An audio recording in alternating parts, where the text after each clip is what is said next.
किसान आजकल सन बर्निंग से बहुत परेशान है। हर फसल में सन बर्निंग होता ही रहता है।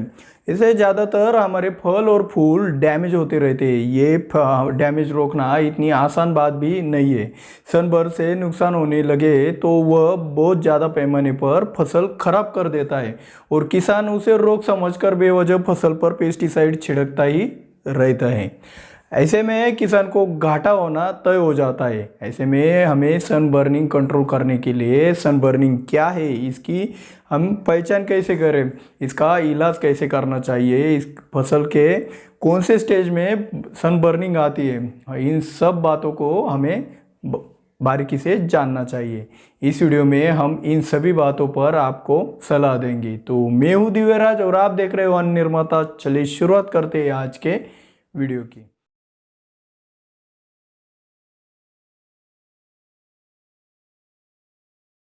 सबसे पहले हम यह जानते हैं कि सन बर्निंग क्या है। अपने तेज धूप में अपने खेत में काम करते करते एक बात तो आप सभी को पता ही चल चुकी होगी कि हमारे हाथ और चेहरा धूप के कारण काले पड़ जाते हैं। यह होने का कारण हमारी त्वचा का ऊपर का भाग नाजुक होता है, जो तेज धूप के कारण जलकर डैमेज हो जाता है। उसे हम सनबर्न कहते हैं। ये सिर्फ आपको समझाने के लिए बताया है। फसल में भी इसी तरह से बर्निंग होता है।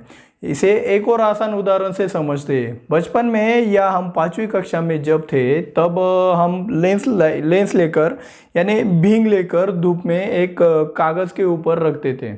उसमें सब सनलाइट एक होकर कागज जल जाता था। वही प्रकार हमारे फसल में भी होता है। जब सुबह कोहरे के पानी की बूंदें फसल पर होती है और सवेरा होने के बाद फसल के ऊपर की पानी की बूंदें यदि सूख नहीं जाती है तो सनलाइट उन पानी की बूंदों के ऊपर गिरता है।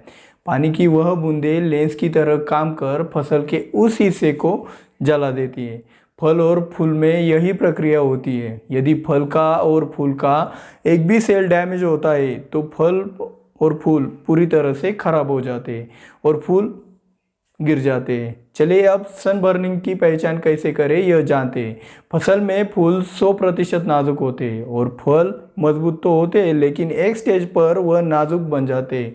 सनबर्न को आप पहचानते हो, हर फसल में देखते भी हो, लेकिन यह वीडियो देखने के बाद आप अच्छी तरह से उसे जान भी जाओगे।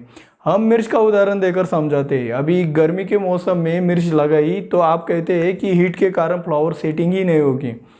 ऐसा क्यों होता है यह हम बाद में जानेंगे। उससे पहले आप इसके उपाय के लिए सीधा मिर्च के ऊपर शेड नेट लगा देते हो।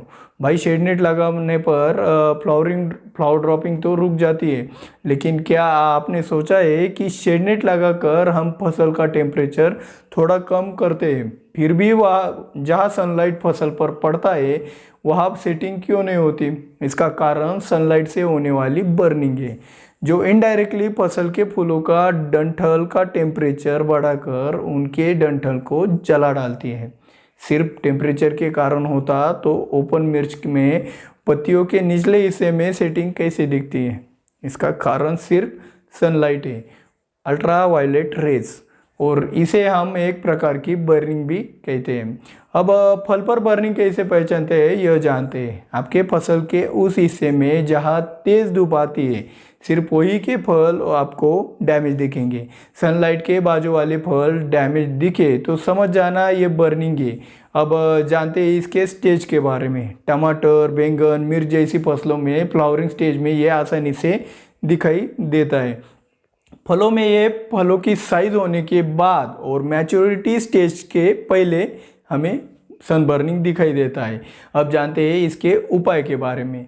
फसल के ऊपर शेड नेट डालकर हम इसे आसानी से कंट्रोल कर सकते हैं। दूसरा, फसल में पहले से ही कैल्शियम और सिलिकॉन देकर सेल वॉल को मजबूत बनाया गया तो बर्निंग कम हो जाता है, यानी आता ही नहीं है। अगर फिर भी बर्निंग दिखे तो टी10 कंपनी का ग्रीन मिरेकल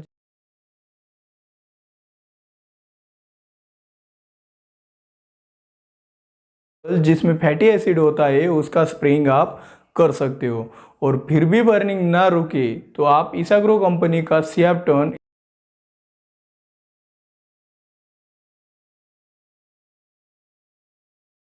इस्तेमाल ज़रूर कर सकते हो। यह एक एंटी स्ट्रेस है।